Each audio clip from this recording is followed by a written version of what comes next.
पे आई गई है। ठीक है, हमारा पहला टॉपिक है गुडविल।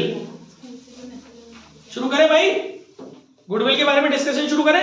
चलिए अब बिल्कुल फोकस्ड हो जाइए, एक एक बात को ध्यान से सुनना है। काम काम की पॉइंट रखे हैं मैंने, थ्योरेटिकल पॉइंट ऑफ व्यू से कोई पॉइंट चूज नहीं किया है, एमसीक्यू पॉइंट ऑफ व्यू से और न्यूमेरिकल पॉइंट ऑफ व्यू से थ्योरी चूज की है मैंने। ठीक है, और इस थ्योरी के बाद बस केवल आपको आपकी बुक के एमसीक्यू वगैरह तैयार करने रह जाएंगे, असर्शन रीजनिंग एमसीक्यू वगैरह, क्योंकि पूरी बुक में से जो मेजर थ्योरी है वो तो मेरे नोट्सों में है ही, वो तो आपको कुछ पढ़नी नहीं, अंदर नीड नहीं है आपको बुकों को पढ़ने की बैठ के। सैंपल पेपर चाहो तो पढ़ लेना और अपनी बुक के पीछे के एमसीक्यू वगैरह है वो सब पढ़ लेना, बस उससे ज्यादा कुछ नहीं पढ़ना। देखिएगा गाइस, आपका सबसे पहले है गुडविल। गुडविल में कुछ बातें हैं जो ध्यान से सुनिए। शुरू करूं भाई, पहला point, it is an intangible assets. मालूम होना चाहिए आपको गुडविल क्या है, एक इंटेंजिबल असेट्स है। ठीक है, याद रखना इस बात को, कहीं एमसीक्यू में यूज हो जाए तो। It is an intangible assets. Next point, any firm that earn normal profit or is incurring loss has no goodwill। ये दूसरा पॉइंट शायद कहीं एमसीक्यू में क्लिक कर जाए, मैंने बहुत हिसाब से लाइनें चूज की हैं इस नोट्स में से। अगर आप नॉर्मल प्रॉफिट की सिचुएशन में, मान लो उसने कोई क्वेश्चन दे दिया और उसने बोला कि फर्म को इतने रुपए का नॉर्मल प्रॉफिट हुआ, बताइए गुडविल कितनी होगी। वो बोलते सपोज ऐसी बोलते वो कि फर्म को जो भी फर्म का जो भी वैल्यू, फर्म का जो भी नॉर्मल प्रॉफिट है उसका 10% गुडविल है, और आपको बोले कि फर्म का नॉर्मल प्रॉफिट 1 लाख रुपए है, तो आपसे पूछ ले गुडविल कितनी होगी, ऑप्शन दे दे 10,000, तो आप पागलों की तरह 10,000 रुपए का ऑप्शन क्लिक मत करिए ना, क्योंकि फर्म को अगर नॉर्मल प्रॉफिट हो रहा है तो उस फर्म में गुडविल हो ही नहीं सकती, क्योंकि गुडविल जहां होती है वहां नॉर्मल प्रॉफिट का कॉन्सेप्ट ही नहीं है। गुडविल हमेशा उसी फर्म में होगी जहां सुपर प्रॉफिट है, क्योंकि गुडविल की वजह से ही फर्म इस स्टेट में आती है, इस पोजीशन में आती है कि फर्म एक्स्ट्रा प्रॉफिट्स अर्न कर सके। सीधा बैठ के सो रहा है, एक्टिव हो नहीं, तू सो मत, 90 के एंगल पे बैठ। Any firm that earn normal profit और is incurring loss has no goodwill. Clear हो गया? अगर आपकी फर्म में लॉस है तो गुडविल नहीं होगी, या नॉर्मल प्रॉफिट है आपकी फर्म में तो गुडविल नहीं होगी। ठीक है तनिष्का, आगे जगह रहना, पूछूंगा तुमसे। Thus goodwill exists only when the firm earns super profit। Clear? Super profit आपकी फर्म में है तो आपकी फर्म को गुडविल मिलेगी, अदरवाइज नहीं मिलेगी। यहाँ सुपर प्रॉफिट का मतलब सीधा सा है कि कुछ एक्स्ट्रा बेनिफिट्स फर्म के अंदर आ रहे हैं। गुडविल होगी जब आपकी फर्म एक्स्ट्रा बेनिफिट्स की पोजीशन में होगी। ठीक है, एक पॉइंट और है, it does not have an existence separate from that of enterprise.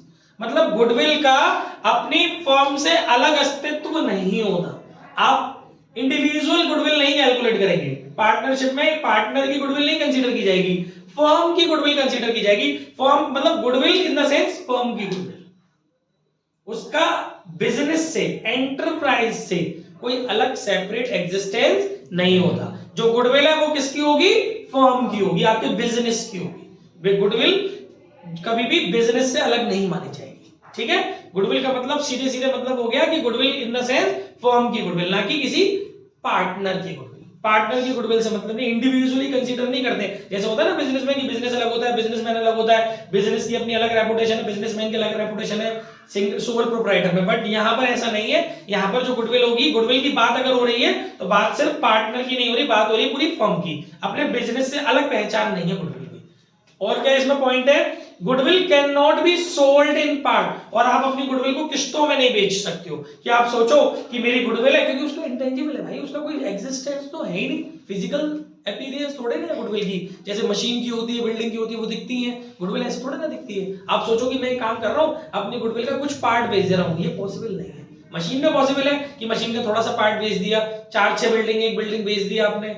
ऐसा आपका गुडविल के साथ नहीं है कि आप गुडविल को पार्ट में बेचें, not possible. It can be sold with the entire business only। अगर आपको गुडविल बेचनी है तो आप अपना पूरा बिजनेस बेच रहे होते हैं, तभी आपकी गुडविल बिकती है। यहाँ जो कॉन्सेप्ट है गुडविल का, आप अपना बिजनेस बेच रहे होते हैं तब आपको अपनी गुडविल का कुछ पैसा मिलता है। आप अपनी एसेट्स बेचते हैं, अपनी लायबिलिटीज देते हैं सामने वाले को, तो जो नेट एसेट्स की वैल्यू है आपको वो तो मिलती ही है, उसके साथ कुछ एक्स्ट्रा पैसा भी मिलता है जो आपकी गुडविल का होता है। कि गुडविल को आप पार्ट में नहीं बेच सकते, जब अपना पूरा बिजनेस आप बेच रहे होते हैं तब आपको आपकी गुडविल का पैसा मिलता है, तब आपको गुडविल का कुछ पैसा मिल सकता है। ओके, और it has a realisable value when business is sold. ये केवल तभी आपको इसकी वैल्यू मिलती है जब आप अपने बिजनेस को बेच रहे होते हैं। ये कुछ बातें हैं, शायद किसी असर्शन रीजनिंग में काम आ जाए, उसको भी मैंने ध्यान में रख करके ये नोट्स लगाए, नोट्स में से पॉइंट उठाए, इसलिए आप ध्यान से सुनिएगा। ओके, एक और पॉइंट मुझे डिस्कस करना है बेटा, बस इतना ही था। एक ये पॉइंट याद कर लेना, need for value of goodwill. कब आपको अपनी फर्म में गुडविल की वैल्यूएशन करनी पड़ती है, कुछ पॉइंट है असर्शन रीजनिंग में कहीं मिल जाए तो। पहला है when there is change in the profit sharing ratio amongst the existing partner. जब जब जो एग्जिस्टिंग पार्टनर है, मान लो 3 पार्टनर, जब भी आप लोग अपने प्रॉफिट शेयरिंग रेशियो को चेंज करोगे तो वहां आपको गुडविल की कैलकुलेशन, गुडविल का वैल्यूएशन करना पड़ेगा। जब भी पुराने पार्टनर्स अपने रेशियो को चेंज करने के बारे में सोचेंगे, जो उनके बीच में प्री डिसाइडेड रेशियो है, भाई सभी की मर्जी से ऑल्टर किया जा सकता है ना डीड के अंदर। ऐसा थोड़ी ना है कि पार्टनरशिप डीड में कोई ऑल्टरेशन नहीं किया जा सकता, किया जा सकता है। सब लोग सहमत है तो कर सकते हो आप अपनी पार्टनर, पुरानी डीड खत्म कर दो, नई डीड बना लो, ऑल्टर हो जाएगा। तो आप जब अपने रेशियो को चेंज कर रहे होते हैं, एक तो वहां जरूरत पड़ती है आपको गुडविल की, दूसरा व्हेन एक नया पार्टनर एडमिट होता है, ये मैंने आपने सब पढ़ा होगा, एडमिशन ऑफ अ पार्टनर होता है, वहां भी गुडविल के वैल्यूएशन की नीड पड़ सकती है। कोई पार्टनर रिटायर हो रहा होता है, किसी पार्टनर की डेथ हो रही होती है, वहां भी आपको गुडविल के वैल्यूएशन की नीड होती है बेटा।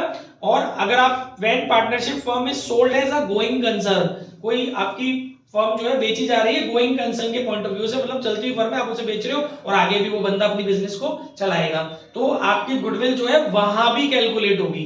और व्हेन 2 और मोर फर्म्स अमलगामेट, जब 2 फर्म अमलगामेट होती हैं, अमलगामेट समझते हो ना, जब जैसे कंपनीज में मिक्स होती हैं, ऐसी फर्म्स भी तो अमलगामेट हो सकती है। मेरी अमित बंसल एंटरप्राइजेज, इनकी हिमांशु बरल एंटरप्राइजेज मिलकर के बंसल एंड बरल एंटरप्राइजेज कोलैब हो गया, तो ये इस पोजीशन में भी गुडविल का वैल्यूएशन करना पड़ सकता है, ठीक है। और when a partnership firm is converted into a company, कभी पार्टनरशिप फर्म, भाई आपका पार्टनरशिप फॉर्मेट है, अब आपको लग रहा है कि आपको बड़े लेवल पर manufacturing, producing level, production level पर जाना है अपने काम को लेकर के, तो आप उसे कंपनी में कन्वर्ट करा रहे हो अपनी फर्म को, तो वहां भी आपको गुडविल का कैलकुलेशन करना पड़ेगा, ठीक है। क्योंकि कंपनी एक तरीके से बायर बन जाती है उस सिचुएशन में, और आपकी पार्टनरशिप फर्म एक तरीके से अपने बिजनेस को बेचने वाली सेलर बन जाती है, तो वो सेलर तो बायर से गुडविल का पैसा मांगेगा ना।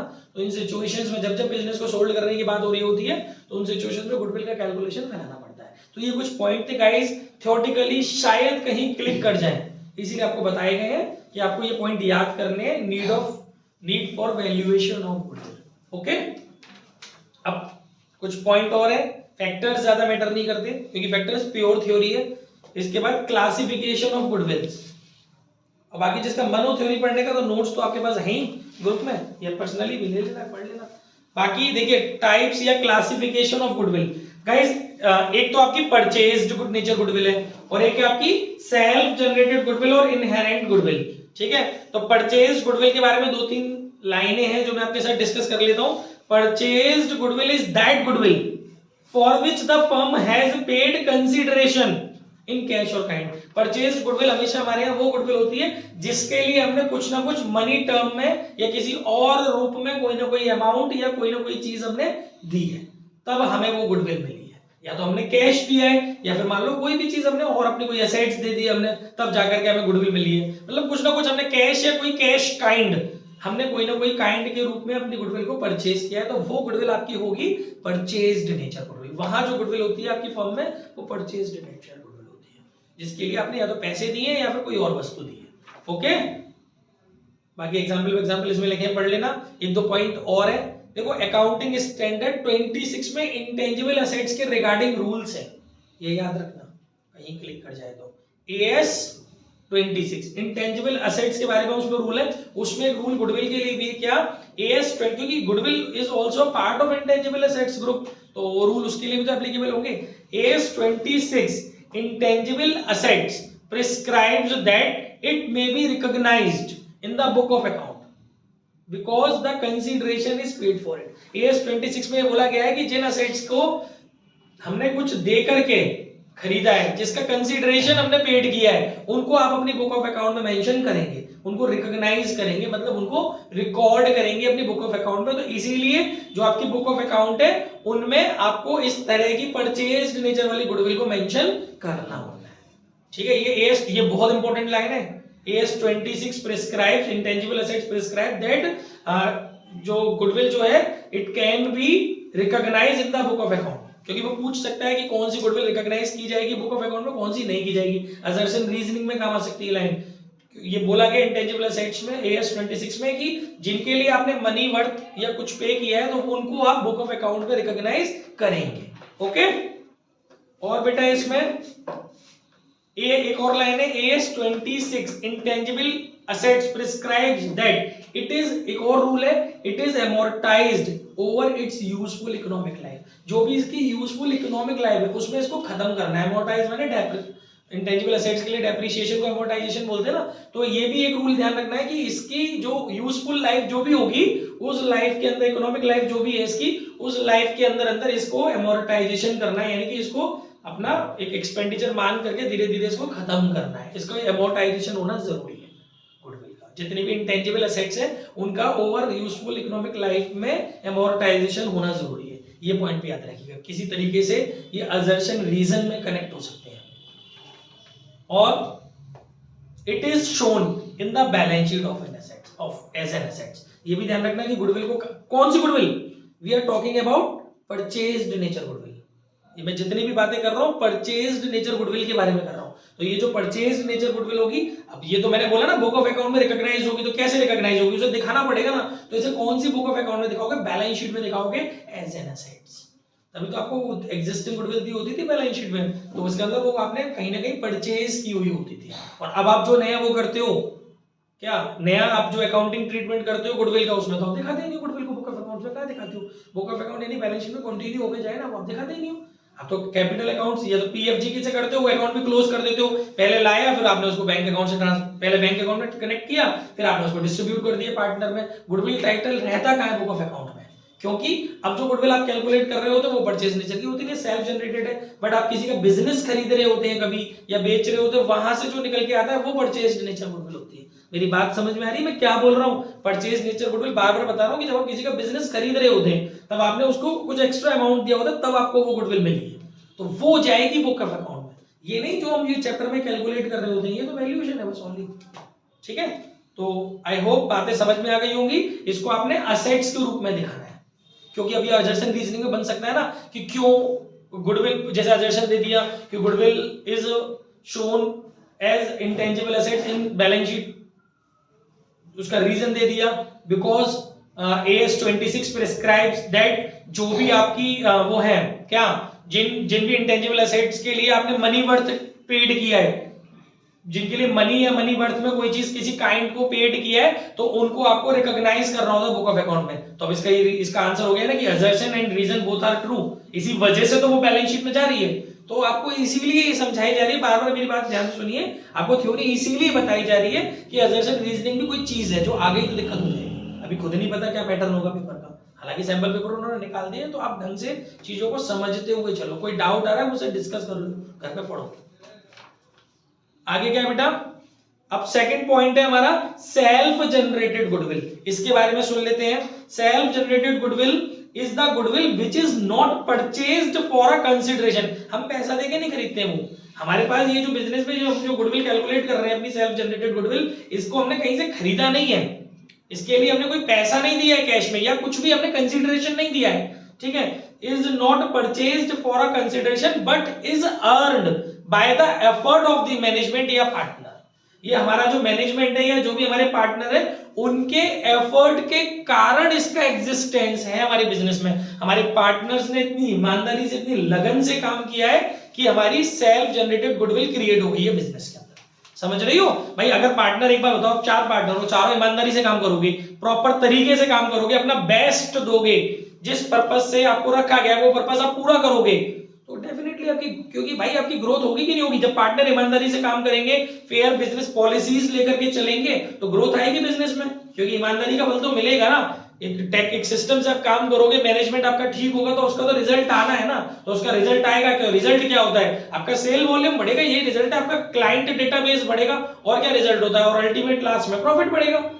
बिजनेस के अंदर तो प्रॉफिट से रिजल्ट्स मेजर किए जाते हैं, तो आपका प्रॉफिट बढ़ेगा तो आप समझ जाओ, और इसी को सुपर प्रॉफिट बोलते हैं। कि और लोग जो नॉर्मल, सुपर प्रॉफिट का मतलब क्या था कि और लोग जो नॉर्मली उस तरह का बिजनेस कर रहे हैं, एक बिजनेस मान लो कपड़ों का बिजनेस विनय कर रहा है, उतनी ही कैपिटल लगा करके 10 लाख रुपए विनय ने लगाए और उसी मोहल्ले में विनय ने दुकान खोली, और 10 लाख रुपए विनय मैंने लगाया और उसी मोहल्ले में मान ली मैंने दुकान खोली, और सेम वही लेडीज और जेंट्स का काम गारमेंट्स का इसका है वही मेरा है, लेकिन मेरे में और इसमें फर्क क्या है कि विनय का पार्टनर है तरुण, मेरा पार्टनर है हिमांशु, तो मेरे पार्टनर में थोड़ी अकल ज्यादा है, तो कैपिटल हम दोनों की सेम है, लेकिन हमारी जो बिजनेस पॉलिसीज हैं, हमारे जो पार्टनरशिप है, तो मेरी पार्टनरशिप थोड़ी ज्यादा टेक्निकल है, समझदारी वाली, और इसकी पार्टनरशिप इतनी टेक्निकल नहीं है, तो उसी तरह का काम करने पर सारी पॉलिसी सब कुछ वही है, वहीं से ये खरीद रहा है, वहीं से मैं खरीद रहा हूँ, ये कुछ भी XYZ उसी टाइप की डिमांडिंग चीजें, ट्रेंडिंग चीजें हम लोग उसमें हम डील कर रहे हैं, स्टिल इसके बिजनेस में 20 लाख रुपए साल का प्रॉफिट आ रहा है, हमारे बिजनेस में 25 लाख रुपए का प्रॉफिट आ जा रहा है, तो we are in the state of super profit,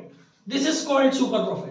कि नॉर्मली और लोग इस तरीके का सेम सर्कमस्टांसेस में जो अर्निंग्स कर रहे हैं, उसमें हम लोग उन्हीं सर्कमस्टांसेस में हम लोग एडिशनल अर्निंग्स कर रहे हैं, दैट मीन कि we are in the state of super profit, that why we can easily say कि we have goodwill in our business, हमारे बिजनेस में गुडविल है, और रीजन हमारा मैनेजमेंट स्ट्रांग है, हमारी पार्टनर्स जो है उनका सिस्टम स्ट्रांग है सारा काम करने का।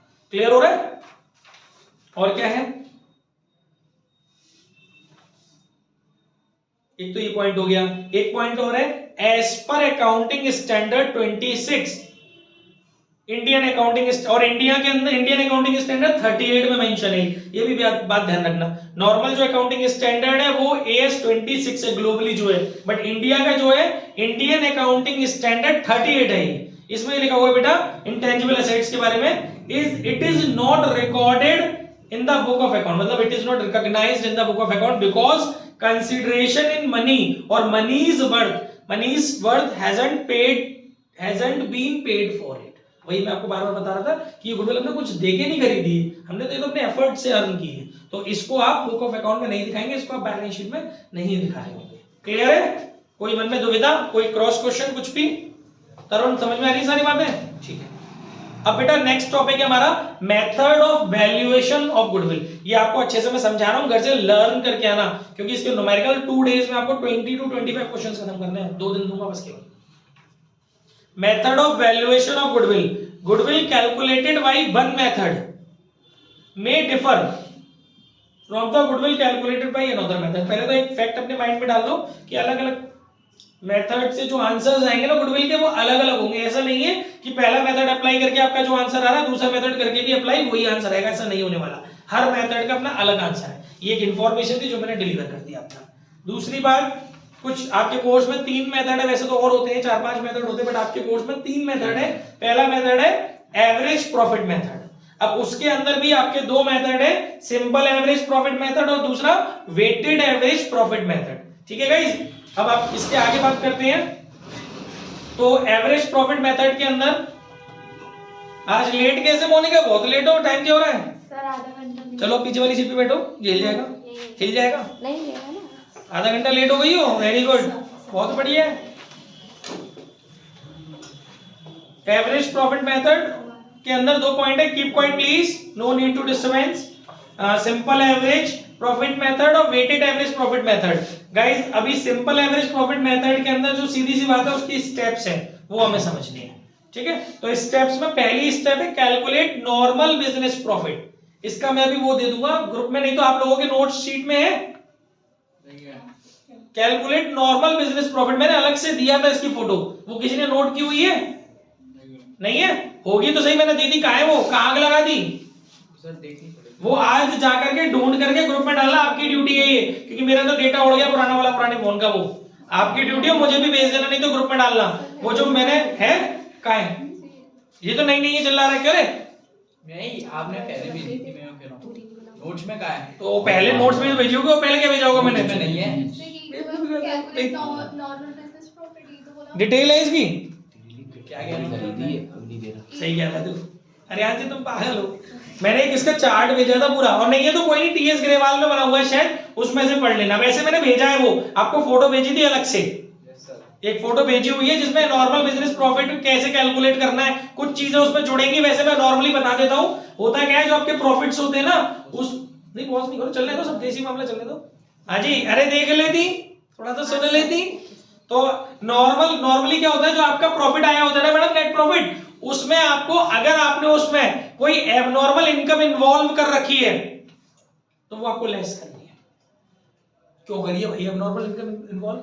एबनॉर्मल इनकम क्या होती है? जो कभी कभार होती है, जो बार बार नहीं होती है, जिससे किसी प्रकार का कोई गेन हो जाए, जो रेगुलर नहीं होने वाला, जो आपके बिजनेस नॉर्मल बिजनेस कोर्स से रिलेट नहीं करता। समझ में आ रहा है दिव्या? स्पेशली तेरे पे फोकस आ रहा है मेरा पूरा, तेरे चार कोने के मुंह बने हुए। दूसरा, अगर कोई नॉर्मल इनकम है वो आप इन्वॉल्व करना भूल गए हो तो वो इन्वॉल्व करो, ऐड करो, ठीक है। अगर कोई नॉन रिकरिंग इनकम है जो बार बार रिपीट नहीं होगी, जैसे profit on sale of fixed assets, रोज रोज थोड़ी ना अपनी फिक्स्ड एसेट बेचोगी। अरे कभी तुम्हारा स्टूल चुर्र मुर्र कर रहा था, तुमने बेच दो, प्रॉफिट आ गया। अब ऐसे थोड़ी ना रोज कस्टमर आएंगे तुम्हारे हैवी से लाला सेट जो तोड़ देंगे तुम्हारे स्टूल को, कभी बार तोड़ दिया तो आपने बेच दिया उसको। तो अगर आपको प्रॉफिट हो रहा है इस तरीके की चीजों पे जिन्हें नॉन रिकरिंग इनकम्स बोल सकते हैं, ये आप इन्वॉल्व नहीं करेंगे, मतलब इन्वॉल्व हैं तो इनको आप लेस करेंगे। क्लियर हो रहा है? How to calculate normal business profit में ये डिस्कस कर रहा हूं। दूसरा, अगर कोई आपका बेटा एबनॉर्मल एक्सपेंसेस इन्वॉल्व है आपकी फर्म में, तो आप आपके प्रॉफिट में आप उसको ऐड कर दीजिए, क्योंकि इन्वॉल्व का मतलब होता है कि वो माइनस हुआ है। इंक्लूड करने का मतलब हमेशा प्लस से नहीं होता। इंक्लूजन का मतलब होता है कि आपने उसका ट्रीटमेंट किया है अपने प्रॉफिट्स को कैलकुलेट करने में। वो तो एज पर दी नेचर है कि आपने उसको प्लस किया हुआ होगा कि माइनस किया हुआ होगा। एक्सपेंसेस तो ऑब्वियस है कि वो नेगेटिव मतलब माइनस वाले नेचर के होंगे, तो आपने अब उसको वापस क्या करना है, प्लस करना है, क्योंकि आपने इन्वॉल्व किया है इन द सेंस उसको माइनस किया हुआ है। जब आपने अपना प्रॉफिट कैलकुलेट किया है तो आपने अपने एक्सपेंसेस को, एबनॉर्मल एक्सपेंसेस को फर्म के प्रॉफिट में से क्या किया हुआ है, माइनस किया हुआ है। तो आपको उसको वापस क्या करना पड़ेगा madam, added back. Abnormal profit कैसे हो, एबनॉर्मल लॉस कैसा हो सकता है? सपोज भूकंप आ गया, कोई नुकसान हो गया, तेरी फिक्स्ड एसेट्स को लॉस बाय फायर वगैरह इस तरीके की नौटंकियां, लॉस बाय अर्थक्वेक वगैरह, तो ये सब अगर तेरे बिजनेस के प्रॉफिट में से घटे हुए हैं तो इनको वापस ऐड कर दे, ठीक है। और कोई नॉर्मल एक्सपेंसेस बेटा घटने से रह गया, सैलरी कमीशन कुछ भी XYZ, तो माइनस कर दे। जो रिकरिंग नेचर का है, बार बार होना ही होना होता है बिजनेस में, उनको आप माइनस कर दो, जो आपके बिजनेस कोर्स को रिलेट कर रहे हैं। दूसरा, और क्या हो सकता है, नॉन रिकरिंग एक्सपेंसेस है उन्हें ऐड कर लो। और इसके अलावा मैनेजमेंट एक्सपेंसेस जो है वो अभी तक नहीं आपने घटाए हैं तो वो भी घटा लो, सैलरी टू पार्टनर्स, कमीशन वगैरह ये सब चीजें, ओके। और क्या चीजें, इनकम टैक्स वगैरह अभी नहीं घटाया है आपने तो वो भी घटा लो आप, ठीक है। और क्या रहेगा, ऑलमोस्ट यही सब चीजें। हाँ, तो वो तो इनकम उसमें आ गया ना, है ना, वो तो अगर उसके एग्जांपल हो गए एक, ओके। टॉप मतलब नॉर्मली हम लोग ग्रुप की बात कर रहे हैं, नॉर्मल यही चीज है ऑलमोस्ट, है ना।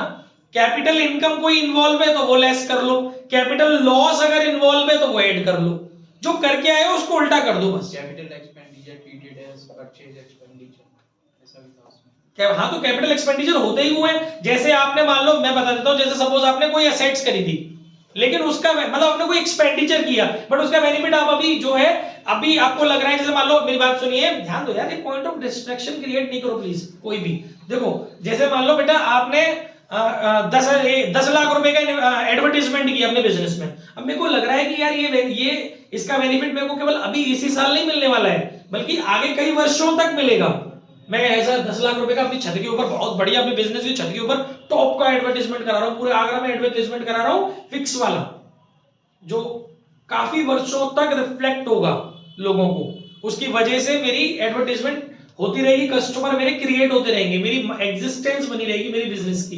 तो ऐसे एडवर्टाइजमेंट है, ये कोई मेरे वैसे एक्सपेंसेस थोड़े ना है, ये कोई रेवेन्यू एक्सपेंडिचर थोड़े ना है, ये तो डिफर्ड रेवेन्यू एक्सपेंडिचर है, और इन अदर वर्ड ये मेरे कैपिटल एक्सपेंडिचर है। तो ऐसे एक्सपेंडिचर को मेरे को पीएनएल में नहीं दिखाना चाहिए था, ऐसे एक्सपेंडिचर को मुझे अपने प्रॉफिट में से चार्ज नहीं करना चाहिए था। बट अगर मैंने इस तरीके का कोई भी कैपिटल एक्सपेंडिचर अपने प्रॉफिट में से चार्ज किया हुआ है तो वापस मुझे उसको क्या करना पड़ेगा, एडेड बैक करना पड़ेगा, ठीक है। और ऐसे ही कैपिटल लॉस होता है, अपनी फिक्स्ड एसेट्स बेच रहे हो आप, उस पे आपको नुकसान हो रहा है तो वो कैपिटल लॉस हो गया। वो अगर आपने उसमें इन्वॉल्व किया हुआ है तो आप उसको उसमें से चार्ज कर लो, क्योंकि कैपिटल लॉस की कवरिंग नॉर्मली हम लोग कहां से करते हैं, कैपिटल रिजर्व वगैरह में से, कैपिटल प्रॉफिट्स वगैरह में से, ठीक है। तो आपको बस इस बात का ख्याल रखना है, ये कुछ बातें हैं जिनको आपको ध्यान रखना है, तब आपको उसके बाद आपको मिलेगा नॉर्मल बिजनेस प्रॉफिट, और in other word actual profit.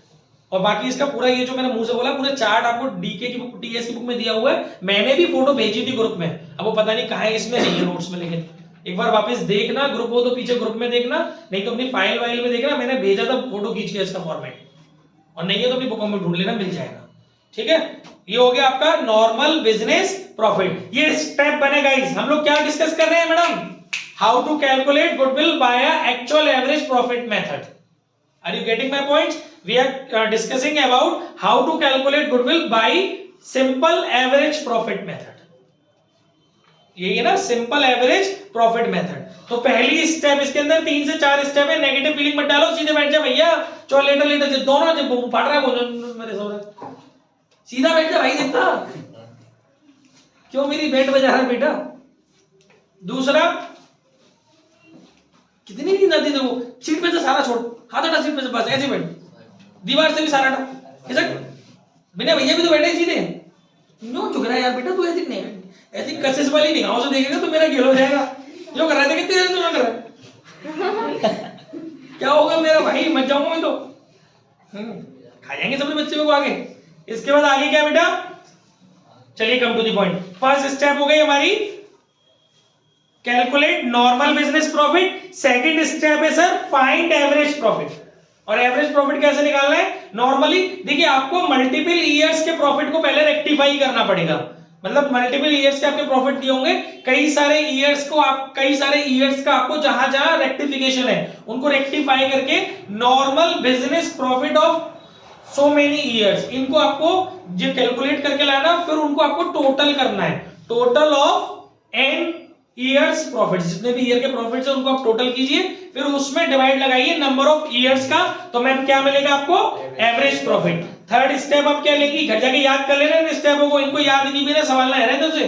Third step होगी determine the number of year purchases. Given होता है क्वेश्चन में नंबर ऑफ ईयर परचेजेस, बहुत ज्यादा डेप्थ में नहीं है आपके में, वैसे मैं बता दूं 3 या 5 ये एज्यूम किया जाता है। एक और तरीका इसका मैं बता दूं, ये पर ये हायर लेवल्स पर है। जैसे जो नंबर ऑफ ईयर दिए होते हैं ना मैंने आपको, जो नंबर ऑफ ईयर बेटा क्वेश्चन में गिवन होते हैं, कौन बस अभी आ रहा हूं 5 मिनट। जो नंबर ऑफ ईयर दिए हुए होते हैं ना मैंने, जैसे मान लो आपको 5 वर्षों का प्रॉफिट दिया हुआ है, तो 5 में 2 का डिवाइड लगाओ, मैंने 2.5 आ गया, राउंड ऑफ कर लो 3।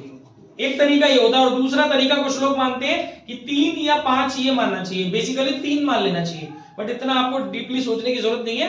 Number of year purchases given हो फिर भी नहीं दिया हो तो कुछ मत करना, सीधा सीधा 3 मान लेना, ठीक है। थर्ड स्टेप हो गई determine number of year purchases. Fourth step है कैलकुलेट गुडविल। सिंपल सा फॉर्मूला, स्टेप 2 और स्टेप 3 दोनों का मल्टीप्लाई कर दीजिए। स्टेप 2 में आपने निकाला एवरेज प्रॉफिट, स्टेप 3 में आपने डिटरमाइन किया नंबर ऑफ ईयर परचेजेस, दोनों को मल्टीप्लाई कर दीजिए। सर क्या मिलेगा? किसकी? फर्म की। किसी एक इंडिविजुअल पार्टनर की नहीं मिलती है, फर्म्स गुडविल मिलती है। क्लियर हो गया? ये आपका सिंपल एवरेज प्रॉफिट मेथड से गुडविल को कैलकुलेट करने का पैटर्न आ गया। अब दूसरे वाले मेथड पे चलते हैं, weighted average profit method. How to calculate firm's goodwill by a weighted average profit method. Page number 3। आज मैं पूरा डिस्कशन कर दे रहा हूं, कुछ सम्स आपको अभी यहां करने के लिए दे दूंगा, टाइम बचेगा तो कुछ घर से करवा लूंगा। वेटेड एवरेज प्रॉफिट मेथड में गाइस देखिए, इसमें भी आपकी 3-4 स्टेप्स हैं। First step calculate normal business profit. We have already discuss how to calculate normal business profit और एक्चुअल प्रॉफिट्स, ठीक है ना। तो पहली स्टेप वही रहेगी, नॉर्मल प्रॉफिट कैलकुलेट करना है। सेकंड स्टेप में क्या करना है, ध्यान से सुनेंगे, select the weight to be assigned. ये गिवन होंगे बेटा ईच ईयर, आपको हर एक ईयर के प्रॉफिट को वेट देना है। वेट आपको गिवन होते हैं, और नहीं हो तो क्या करना है, the highest weight is attached to the profit of the most recent year. जो सबसे नजदीक ईयर है उसको आप हाईएस्ट वेट दीजिएगा। मोस्ट रिसेंट ईयर आपका जो है उसमें आप हाईएस्ट वेट देंगे। बट आपके में प्रॉफिट्स तो एक ईयर लेना, ले लो। चेयर तो सुनो, किसके लिए चाहिए? अरे एक बच्चा है, ये ले लो, ये ले लो।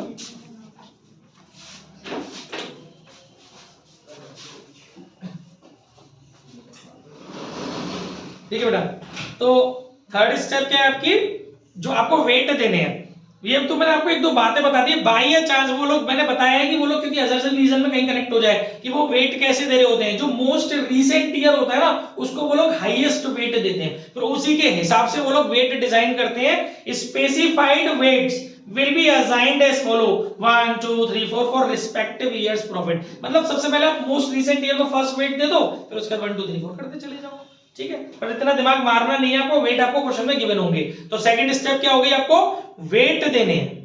थर्ड स्टेप देखो जो सबसे इंपॉर्टेंट स्टेप है, कैलकुलेट वेटेड एवरेज प्रॉफिट। अब आपको वेटेड एवरेज प्रॉफिट निकालना है। वो कैसे निकालना है, प्रॉफिट फॉर ईच ईयर जो आपने स्टेप 1 में निकाला था, normal business profit is multiply by weight assigned for that year and find the product. सबसे पहले आप करेंगे, थर्ड स्टेप में भी एक स्टेप है, आप वेटेड प्रॉफिट निकालेंगे। अभी रिवाइज करा दूंगा। थर्ड स्टेप में आप क्या करेंगे, वेटेड प्रॉफिट निकालेंगे। वेटेड प्रॉफिट हिमांशु कैसे निकलेगा, जो नॉर्मल बिजनेस प्रॉफिट आपने कैलकुलेट करके लाए हैं स्टेप 1 में, उसको उसके आगे जो आपने वेट असाइन किया है उसके लिए उससे मल्टीप्लाई करेंगे, तो जो प्रोडक्ट उनका आएगा वो कहलाएगा वेटेड प्रॉफिट। एवरेज प्रॉफिट नहीं बेटा, weighted profit. Weighted average profit तो निकालना है, उसके लिए पहले हमें निकालना पड़ेगा वेटेड प्रॉफिट, ठीक है। फिर सेकंड स्टेप में क्या करेंगे, जो आपने सारे वेट दिए थे ना उनका टोटल कर लेंगे, total of weights. Third step में आप क्या करेंगे, वेटेड प्रॉफिट्स का टोटल कर लेंगे, वेट का टोटल कर लेंगे, दोनों को आपस में डिवाइड मार देंगे, तब मिलेगा वेटेड एवरेज प्रॉफिट। क्लियर हो गया। नॉर्मल बिजनेस प्रॉफिट में वेट का मल्टीप्लाई कीजिए, वेटेड प्रॉफिट पाइए, जिसको आप लोग प्रोडक्ट बोल सकते हैं, ठीक है, या प्रोडक्ट बोल सकते हो, वेटेड प्रॉफिट बोल सकते हो, और उसमें डिवाइड लगा देंगे जब आप टोटल ऑफ वेट्स का, तो आपको मिल जाएगा वेटेड एवरेज प्रॉफिट। लेकिन बात वेटेड एवरेज प्रॉफिट पे नहीं रुकेगी, बात चलेगी आगे गुडविल तक। गुडविल निकालनी तो क्या करना पड़ेगा, फिर आपको अगली स्टेप लेनी है गुडविल की। वेटेड एवरेज प्रॉफिट जो आप निकाल के लाई हो उसमें मल्टीप्लाई करोगे नंबर ऑफ ईयर परचेजेस, वो भी मिलेगा, नहीं होगा तो मैंने बता दिया 3 मान लेना, ठीक है। लेकिन 3 भी थोड़ा सा बैरियर है, मान लो आपको 9 साल का प्रॉफिट दिया मैंने या 7 साल का प्रॉफिट दिया है, तो अगर आप 7 में 2 का डिवाइड लगाओगे तो 3.5 आएगा, फिर आपको वहां पर 4 मानना पड़ेगा। अगर 3 से ऊपर निकल जाए तो थोड़ा सा इस बात को ध्यान रखना, इतना ख्याल नहीं है, ठीक है। तो ये आपका गुडविल का तरीका हो गया। तो गाइस हमारे 2 मेथड हो गए, सिंपल, कितनी बुरी स्थिति है, कितनी बुरी स्थिति है, जिंदगी खत्म है। बताओ मैं जब पढ़ा रहा हूं हाथ चल रहे गुड़, अब भगवान करे रिकॉर्ड हो रहा, आज रिकॉर्डिंग भेजो बाबू को, रुक जाओ। मतलब मैं पढ़ा रहा हूं और देखो क्या, व्हाट इज दिस, क्या मेरे से ज्यादा इंपॉर्टेंट था, मेरे पढ़ाने से ज्यादा इंपॉर्टेंट था इस समय। कितना गलत कर रहे हो आप, अच्छा नहीं, अच्छी बात नहीं है बेटा, ये ऐसे थोड़े ना होता है। कंटिन्यूटी और स्पीड देखिए भाई, व्हाट इज दिस यार। नहीं पढ़ना तो कोई बात नहीं, एंजॉय योर लाइफ, आधा घंटा लेट और आधा घंटा लेट आ जाओ, कोई टेंशन नहीं है बेटा, सब बढ़िया, हर साल का मिला ही तो, ठीक है। तो ये हो गया आपका एक्चुअल एवरेज प्रॉफिट मेथड को डिस्कस कर लिया हमने। अब हम चलते हैं, ये पूरा लर्न करके आना घर से, ताकि आप न्यूमेरिकल समझ सको और कर सको। सेकंड है भाई हमारा सुपर प्रॉफिट मेथड। 3 मेथड है मैम, पहला था एक्चुअल, उसके अंदर दोनों थे सिंपल एवरेज और वेटेड एवरेज। सेकंड है Divya super profit method. Super profit method के अंदर बेटा क्या है, सीधी सी स्टेप है, ध्यान से सुनना, ये बहुत इंपॉर्टेंट है, आना ही चाहिए पेपर में। देखिए सुपर प्रॉफिट मेथड में सबसे पहले आपको बेटा, ये जरा फोन एक्सचेंज कर लो, ये तुम ले लेना कोई बात नहीं, ये दीदी तुम्हारी इसमें से देख लेगी, इसको ये वाला दो जरा। कहने के बाद भी नहीं सुधर रहे। क्या पहली स्टेप है आपकी कैपिटल एम्प्लॉयड। कैपिटल एम्प्लॉयड में देखिए सबसे पहले आपको क्या करना पड़ेगा, कैलकुलेट कैपिटल एम्प्लॉयड, ठीक है। कैपिटल एम्प्लॉयड का मतलब होता है capital invested in the firm to carry on business. आपने जो भी इन्वेस्टमेंट किया हुआ है कैपिटल का, वो कहलाता है कैपिटल एम्प्लॉयड। अच्छा, इसको कैलकुलेट कैसे करना है भैया, 2 तरीका है, एक है लायबिलिटी साइड अप्रोच और एक है आपके कोर्स में असेट साइड अप्रोच। किसी से भी कर सकते हो, बट एक बात का ध्यान रखना, किसी वाली पिक्चर जब सेट होगी जब आपको कंप्लीट बैलेंस शीट क्वेश्चन के अंदर बनी हुई थी। असेट साइड अप्रोच या लायबिलिटी साइड अप्रोच, दोनों में से किसी भी अप्रोच को आपको फॉलो करना है, तो वो तब पॉसिबल है जब आपको पूरी balance sheet complete with total आपको गिवन है। आपको आधी अधूरी इंफॉर्मेशन दी है, तो जिस तरफ झुकाव है, अगर असेट साइड अप्रोच के कंटेंट दिखाई दे रहे हैं तो उस वाले फॉर्मूले को फॉलो करना, और अगर आपको लायबिलिटी साइड अप्रोच के कंटेंट आपको नजर आ रहे हैं इंफॉर्मेशन में, तो उस फॉर्मूले को अप्लाई करना। बट किसी को भी करना चाहते हो तो क्वेश्चन के अंदर पूरी बैलेंस शीट गिवन होनी चाहिए विद टोटल, तब आप फ्री हो कुछ भी चूज करने के, क्योंकि बैलेंस शीट मतलब कंप्लीट इंफॉर्मेशन आपके पास है, ठीक है। अच्छा, अब दोनों अप्रोचेस भी हमें याद होनी चाहिए, पेपर में सब कुछ लेके चलना है दिमाग में। पहली बेटा liability side approach. Liability side approach में कैपिटल बोथ टाइप ऑफ, बच्चे बोथ टाइप ऑफ क्या होगा तभी जाइए। पार्टनरशिप की बात हो रही, बोथ टाइप, अभिनय ने भी यहां कर दी बोथ टाइप ऑफ में।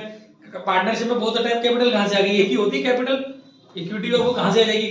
फर्म कंपनी थोड़ी ना है, ये तो कम फर्म है, ठीक है। एक तो होगी कैपिटल, जो बिजनेसमैन जो पार्टनर्स लगा रहे हैं, capital plus reserves minus goodwill. देखो गुडविल के आगे मैंने लिखा भी है, if any existing in the business. अगर आपके पास जो पहले से गुडविल पड़ी हुई है ना, वो इन्वेस्टेड है। इन्वेस्टेड है। अच्छा, इफ एनी एग्जिस्टिंग, कितनी बुरी स्थिति है। अरे सर ठीक goodwill if any existing in the book. बेटा वहां से ध्यान डाले बच्चे, ध्यान इस वाले फोन पे ले आओ। अब फोन चेंज कर दिया तो ध्यान वहां चला गया, ठीक है। तो जो हमारी एग्जिस्टिंग बुक्स में जो हमारी गुडविल पहले से है, जो हमारी एग्जिस्टेड गुडविल है, प्रेजेंट गुडविल जो हम पे पड़ी हुई है, वो माइनस कर लेंगे। Minus fictitious assets. मालूम होगा फिक्टिटियस एसेट्स वो होती है जो कि हमारे जो जिनका कोई मतलब जो इमेजिनरी होती है, जिनका कोई मनी वर्थ नहीं है, पर हमने फिर भी उनको असेट्स माना हुआ है। जैसे डिस्काउंट नहीं, जैसे प्रिलिमिनरी एक्सपेंसेस वगैरह जो हमारे होते हैं, हमारे बिजनेस के स्टार्टअप में जो हेल्प कर रहे हैं, वो एक्सपेंसेस वगैरह। ओके, और क्या रह गया? Non trade investment. Formula important है ये भाई, नॉन ट्रेड इन्वेस्टमेंट। आपको जो ट्रेड और नॉन ट्रेड आपने पढ़ा होगा, अगर आप दूसरी कंपनी के सिक्योरिटीज में इस पॉइंट ऑफ व्यू से इन्वेस्टमेंट करते हैं ताकि आपका प्रमोशन हो सके, बिजनेस का एडवर्टाइजमेंट हो सके, तो वो ट्रेड इन्वेस्टमेंट्स होते हैं। और बाकी अगर आप एयर एंड देयर इन्वेस्ट कर रहे हो बिजनेस के बाहर, तो वो नॉन ट्रेड इन्वेस्टमेंट होते हैं। आप किसी दूसरी कंपनी में या दूसरी जगह पर दूसरे बिजनेस में उनकी सिक्योरिटीज में इसीलिए इन्वेस्ट कर रहे हैं ताकि आपके बिजनेस को सपोर्ट मिले, आपका बिजनेस बूम करे, उसको वैल्यू मिले, तो वो होते हैं ट्रेड इन्वेस्टमेंट। ये मतलब नहीं होता ट्रेड इन्वेस्टमेंट का कि बिजनेस के अंदर, अपने बिजनेस के अंदर कैसे इन्वेस्ट कर दोगे? अपने बिजनेस के अंदर तो पैसा लगा ही हुआ है, बिजनेस का पैसा आपको करना तो बिजनेस के बाहर इन्वेस्टमेंट है। ट्रेड और नॉन ट्रेड, इस पॉइंट ऑफ व्यू से ले जा रहे हो इन्वेस्टमेंट को दूसरी कंपनी के सिक्योरिटीज में, ताकि आपका बिजनेस प्रमोशन हो, आपकी गुरुवर आपकी आपकी फर्म का नाम बढ़े, ठीक है। और अगर आप ऐसे ही कर रहे हो बस इन्वेस्टमेंट, कोई पॉइंट ऑफ व्यू नहीं है आपका, तो वो फिर नॉन ट्रेड इन्वेस्टमेंट होगा। इस तरह की जो इन्वेस्टमेंट है वो आपको लेस करेंगे, ठीक है। बहुत ज्यादा डिटेल आपकी सीबीएसई बोर्ड में नहीं है, वैसे इन टॉपिकों पे बहुत लंबी लंबी चर्चाएं हैं ग्रेजुएशन में, बट आपके कोर्स में नहीं है। दूसरा बेटा asset side approach. Asset side approach में क्या है? अगर आप असेट साइड अप्रोच को लेकर के कैलकुलेट करते हो कैपिटल एम्प्लॉयड, तो all assets, total of all assets except goodwill. अगर आपको क्वेश्चन में गुडविल दी हुई तो उसको टोटल में नहीं लेना, क्योंकि वो ऊपर वाले फॉर्मूले में अप्लाई हो तो गई, ठीक है। और non trade investment of fictitious asset, जो वहां चीजें लेस हुई थी उनको यहां पर आपको इग्नोर करना है, ना जोड़ना है ना घटाना है। इस अप्रोच से जा रहे हो तो माइनस आउटसाइड लायबिलिटी। जब आपको आउटसाइड लायबिलिटी तो पता है, क्रेडिटर लोन्स वगैरह ये सब जो इंटरनल और एक्सटर्नल दो लायबिलिटी होती है ना, जो पार्टनर्स के अलावा जो भी आपकी बिजनेस की लायबिलिटी है टुवर्ड्स आउटसाइडर्स, वो भी आपकी आउटसाइड लायबिलिटी। ओके गाइस, अब देखिए 3-4 मैंने छोटे छोटे पॉइंट भी डाले हैं। Trade investment are those investment that are made in another enterprises for the furtherance of own business। ये तो मैंने अभी बोला, अपने बिजनेस को फर्दर करने के लिए, बढ़ाने के लिए, वैल्यू देने के लिए जो इन्वेस्टमेंट्स दूसरे बिजनेस में किए जाते हैं वो होते हैं ट्रेड इन्वेस्टमेंट्स। ये मैंने बता भी दी थी अभी डिटेल, अब आप ही के सामने नो, क्योंकि अभी तो कोई अदर्स एंड रीजन पे से इतना बनेगा तो नहीं, बन गया तो ऐसा कि ये इस वाले कॉन्सेप्ट में हमने ट्रेड इन्वेस्टमेंट को, मतलब जब हम कैपिटल एम्प्लॉयड कैलकुलेट कर रहे हैं बाया लायबिलिटी साइड अप्रोच, वहां पर लेस करते हैं नॉन ट्रेड इन्वेस्टमेंट को, और फिर उसका रीजन उसने दे दिया नीचे कि इट इज अ रीजन कि trade investment are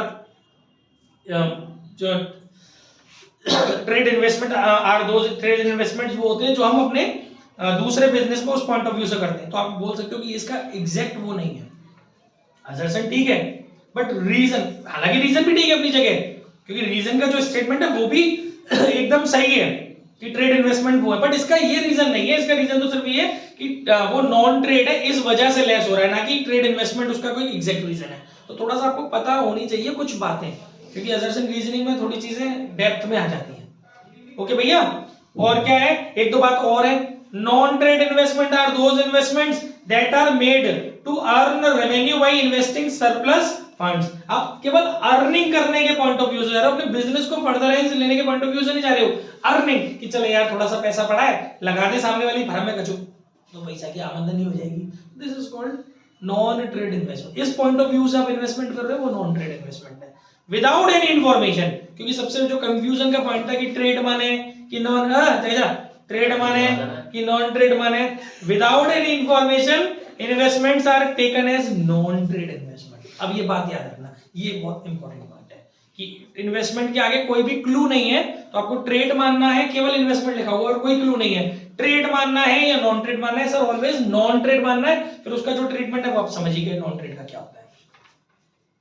sometimes average capital employed is considered for calculating value of goodwill. कभी कभी वो क्या करता है, कैपिटल एम्प्लॉयड को कैलकुलेट ना करा करके एवरेज कैपिटल एम्प्लॉयड मांगता है गुडविल की कैलकुलेशन में। तो how to calculate average capital employed, उसका फॉर्मूला सामने से opening capital employed plus closing capital employed divide by 2। तो फिर आपको वहां पर दो कैपिटल एम्प्लॉयड दिए होंगे, एक ओपनिंग का और एक क्लोजिंग का, दोनों को जोड़ दो, दो का डिवाइड लगा दो, आपको मिल जाएगा एवरेज कैपिटल एम्प्लॉयड। ठीक है, ये आपकी क्या आ गई, फर्स्ट स्टेप आ गई कैपिटल। कौन सा मेथड चल रहा है, सुपर प्रॉफिट मेथड। स्टेप से पहली स्टेप क्या है, calculate capital employed. Second step calculate actual average profit. अब आपको पता है actual average profit step one में निकाला था, तो वो भी आप कर लेंगे। थर्ड स्टेप है कैलकुलेट नॉर्मल प्रॉफिट। सर ये कैसे निकलेगा मालूम है, इसी के लिए तो मैंने कैपिटल एम्प्लॉयड निकाला है।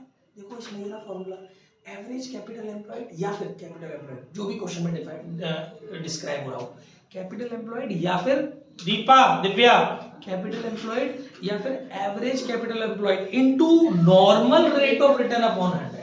इस फॉर्मूले को जब आप लगाएंगे तो आपको क्या मिल जाएगा, नॉर्मल प्रॉफिट। और सर इसमें लिखा हुआ है normal rate of return means the rate of return normally earned by the other firms in similar industry, जो मैं अभी देने वाला एग्जांपल दे रहा था। इसी तरह के और लोग जो काम कर रहे हैं वो नॉर्मली जिस रेट से अपनी कैपिटल एम्प्लॉयड पर पैसा कमा रहे हैं उसको बोलते हैं नॉर्मल रेट ऑफ रिटर्न। तो आपको उस नॉर्मल रेट ऑफ रिटर्न को मल्टीप्लाई करना, गाइस नहीं दियो तो 10% मानना, ठीक है। और चौथी स्टेप है आपकी सुपर प्रॉफिट कैलकुलेट करना है। सुपर प्रॉफिट कैसे कैलकुलेट करना है, एक्चुअल एवरेज प्रॉफिट में से नॉर्मल प्रॉफिट को अगर आप लेस कर देंगे, एक्चुअल एवरेज प्रॉफिट आपने स्टेप 2 में सीखा, नॉर्मल प्रॉफिट आपने स्टेप 3 में सीखा, स्टेप 2 में से स्टेप 3 माइनस करेंगे तो स्टेप 4 आ जाएगी सुपर प्रॉफिट। और last but not the least calculate firm की goodwill, calculate goodwill of the firm. वो कैसे निकलेगी, स्टेप 4 में, यानी कि सुपर प्रॉफिट में नंबर ऑफ ईयर परचेजेस का मल्टीप्लाई करेंगे तो आपको क्या मिल जाएगा, फर्म्स गुडविल। तो आज हमने दो मेथड डिस्कस कर लिए, दो के अंदर दो मेथड थे, कंप्लीटली दो मेथड कर लिए। कल हम इसके कुछ सम्स करेंगे और कुछ आपको अपनी शीट के सम्स करने भी मैं टास्क दे देता हूं आपको। पॉज कर दे बेटा, घर जाके